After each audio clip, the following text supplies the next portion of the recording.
এবছর ঠাকুরনগর ঢুকতে না ঢুকতেই আমার সঙ্গে বিচ্ছিরি রকমের একটি ঘটনা ঘটে যায়। অবশ্যই ভিডিওর মধ্য দিয়ে তোমাদের সঙ্গে শেয়ার করব এবং ঘটনা সম্পর্কিত আমার যে কথা তার সঙ্গে যদি তোমরা একমত হও অবশ্যই কিন্তু জানিও। ঠাকুরনগর মহাবারণী স্নানের বেশ কিছুদিন আগে থেকে আমি একটা দ্বিধাদ্বন্দ্বের মধ্যে থাকি যে যাব কি যাব না। এবছরও ঠিক তাই, এমনকি স্নানের আগের দিন পর্যন্ত যাব কি যাব না এটাই চলেছে। অবশেষে রাতে ঠিক হলো যে হ্যাঁ যাব। সকালে সেই মতো ঘুম থেকে উঠে স্নান করে ঠাকুরনগরের উদ্দেশ্যে রওনা দিলাম। চাঁদপাড়ায় গিয়ে দেখি যে 9 ইঞ্চি আর গাড়ি যাবে না, ওখান থেকে সোজা ঠাকুরনগর হেঁটে গেলাম। যেমন গরম ছিল তেমনই কিন্তু মানুষের বিভৎস পরিমাণে ভিড় ছিল। এতই ভিড় ছিল যে আমরা প্রথমে মন্দিরে বা কামনা সাগরের দিকে যেতে পারিনি। তুলনামূলক মেলায় কম ভিড় ছিল তাই মেলার মাঠে নেমে গেছি।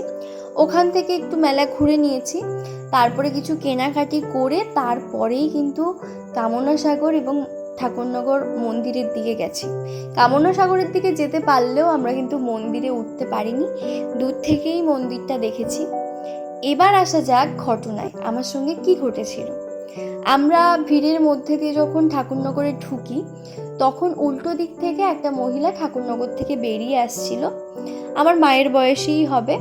তখন ওনার কাঁধের সঙ্গে আমার কাঁধটায় ধাক্কা লাগে এবং তৎক্ষণাৎ উনি আমার গলা চেপে ধরে এবং বলে যে কেন আমাকে ধাক্কা দিলি।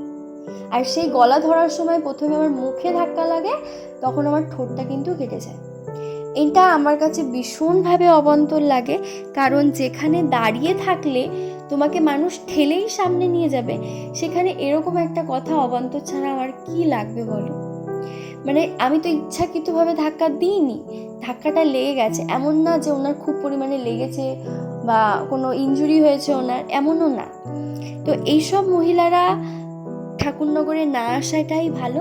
উনি ওনার বাড়িতে খাটে শুয়ে থাকুক, বসে থাকুক, এটাই মনে হয় ওনার পক্ষে শ্রেয় হবে। আমার তো তাই মনে হয়। তোমাদের কি মনে হয় অবশ্যই জানিও। আমি যদি কিছু ভুল বলে থাকি সেটাও কিন্তু জানিও। এবছর তোমরা কারা কারা মেলায় গেছো, কারা স্নানের দিন গেছো, কারা এমনি মেলা দেখতে গেছো, আমাকে কিন্তু অবশ্যই জানিও। কামনা সাগরের সবাই স্নান করেছে, আমি করিনি বিভিন্ন কারণের জন্য। তারপরে আমরা ওখান থেকে স্নান করে কিন্তু ডাইরেক্ট বেরিয়ে গেছি, কারণ ভীষণ রোদ ছিল। সকালে কিন্তু আমরা না খেয়েই এসেছিলাম, কারণ অনেক সকালে বেরোলেও যেহেতু চাঁদপাড়া থেকে হেঁটে এসেছি অনেকটা দেরি হয়ে গেছিলো। তারপরে ভুলভাল কিছু খাওয়া যাবে না, তাই সামনে থেকে একটুখানি আখের রস খেলাম। তো ভিডিওটা কেমন লাগলো অবশ্যই জানিও। ভালো লাগলে একটা লাইক, কমেন্ট আর একটা শেয়ার করে দিও। তো চলো, টাটা।